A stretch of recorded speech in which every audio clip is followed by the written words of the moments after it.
오늘 근육, 체지방 이야기할 텐데 사실 코로나 이후에 네. 많은 분들께서 공감하실 거예요. 집에 있는 시간이 길어졌잖아요. 예.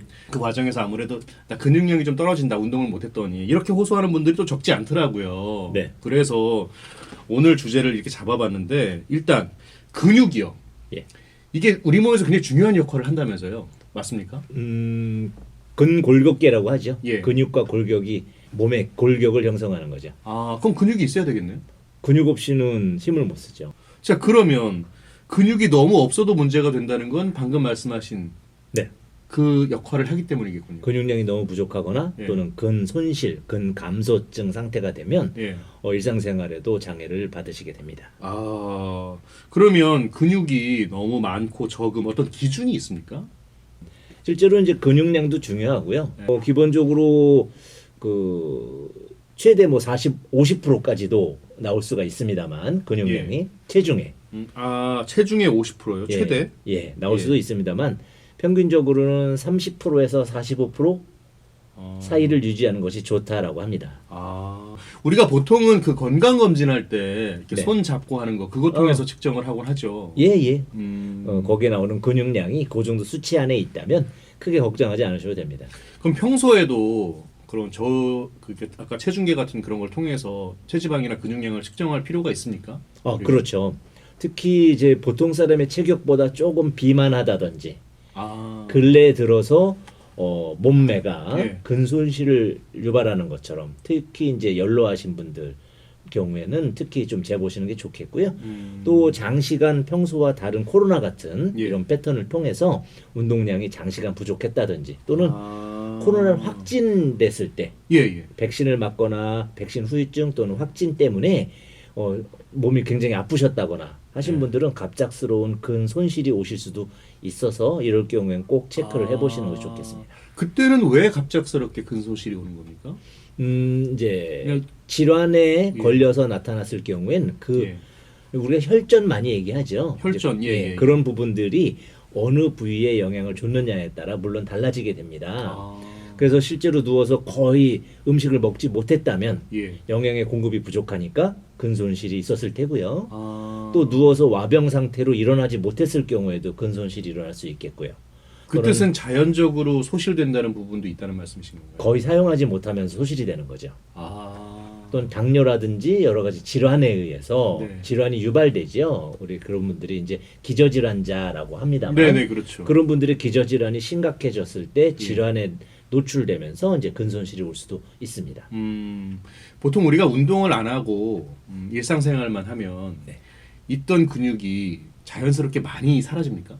그렇습니다. 평소에 운동을 하시던 분이라면 음. 유지되기가 굉장히 힘들어서 대부분 이제 팔다리가 가늘어지시죠. 그리고 몸통의 둘레가 굵어지시죠. 그러지 않고 평상시에 운동을 하지 않으시면서 갖고 있는 근육류도 있을 수 있습니다. 기본적인 근육을 갖고 계시거든요. 그래요? 그렇습니다. 그러니까 아니 어떤 분들 보면 운동을 전혀 안 하는데 네. 그냥 평상시 생활만 하는데도 근육량이 꽤 있어 보이는 사람들도 있어요. 그런 분들의 대부분은 복강 지방이 없고 네. 전체 체지방량이 이제 높지 않으신 분들은 선천적으로요? 아니요 이제 평상시 하시는 패턴이나 생활 패턴. 음식이나 식이나 이런 부분들이 충분히 건강식을 하시면 예. 복강 지방이 잘 생기지 않고 예. 체중 관리를 하신 거죠. 이런 분들은 근육이 기본적인 생활을 할 때 사용되는 양도 충분히 있기 때문에 이제 근손실을 크게 느끼지 않으실 수 있죠.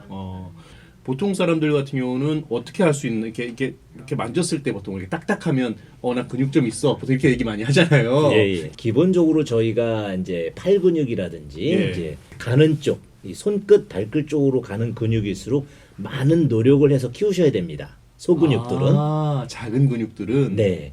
근데 대근육들은 가벼운 동작만 가지고도 충분히 유지될 수 있어서 우리가 의자에서 일어났다 앉았다 하는 동작, 예. 또 부지런하게 뭘 날르기 위해서 걸어 다니는 동작 등은 이제 힙이나 대퇴부 또 복근 예. 등의 근육을 일정하게 유지시키는 데 도움이 되시죠. 아니 복근 얘기하신 김에 네. 사실은 복근 만들기가 그렇게 힘들다고 그래요. 그렇습니다. 원장님 혹시 복근 있으십니까? 운동을 많이 하시는 걸로 제가 피디님도 알고 있는데. 갖고 계십니다. 그래요? 안 보일 뿐이죠. 아, 누구나 다 있군요. 예, 누구나 있고 보이지 않는 거다. 예, 아. 근육 복근 운동을 하지 않았는데도 갑자기 복근이 탁 드러나시는 분들 계십니다. 다이어트에 의해서 복강 지방을 싹 빼신 분들. 맞아요. 저도 급격하게 다이어트를 좀 하면 네. 스르륵 보이는 경우가 있어요. 그렇습니다. 갖고 네. 계십니다. 근데 이제 그걸 비대하게 근육을 키우는 분들은 네. 각고의 고통을 겪으시면서 하신 분들이죠. 그래서 여쭙고 싶은 게 보통 우리가 이제 운동을 하면 유산소 운동도 해야 되고 근력 운동도 같이 해야 된다고 하더라고요. 그런 것이 훨씬 좋죠. 그 이유가 있습니까? 기본적으로 유산소 운동이 담당하는 그 지방 연소 부위와 예. 근육 운동이 담당하는 연소 부위가 좀 다르기 때문입니다. 이제 유산소 운동은 산소를 동반한다고 하죠. 예. 그래서 실제 큰 무게를 동반하지 않고 뛰거나 수영이라든지 조깅, 러닝 등을 통해서 숨이 차게 하는 운동, 그 산소를 통해서 내 몸의 지방을 연소하게 되는데요. 예. 주로 이제 그 지방을 태울 수 있는 이제 그런 원동력이기 때문에 혈액과 근육에 있는 그 지방을 강력한 저 지방이 아니고 당인데 당을 강력한 무게를 통해서 제거한 후 나머지 이제 드디어 혈액과 근육에 있는 당이 사라지고 나면 예. 다음은 지방이 이제 사라질 차례거든요. 우리가 이제 에너지를 쓰면서 운동을 할 때 제일 먼저 혈액 내에 있는 포도당류를 사용을 하거든요. 태우는 거죠. 우리가 휘발유 떼듯이 뗍니다. 그 다음에 근육에 있는 글루코겐을 갖다 떼거든요. 그것마저 다 사라지고 나면 이제 지방을 태우게 되는데 그 근육 내 지방을 태울 때는 유산소 운동을 통해서 태우면 훨씬 효율적으로 빠지기 때문에 근육 운동을 실행한 후 이제 그 지방에 있는 것을 근육 이제 무게 운동으로 태우는 건 굉장히 어려워요.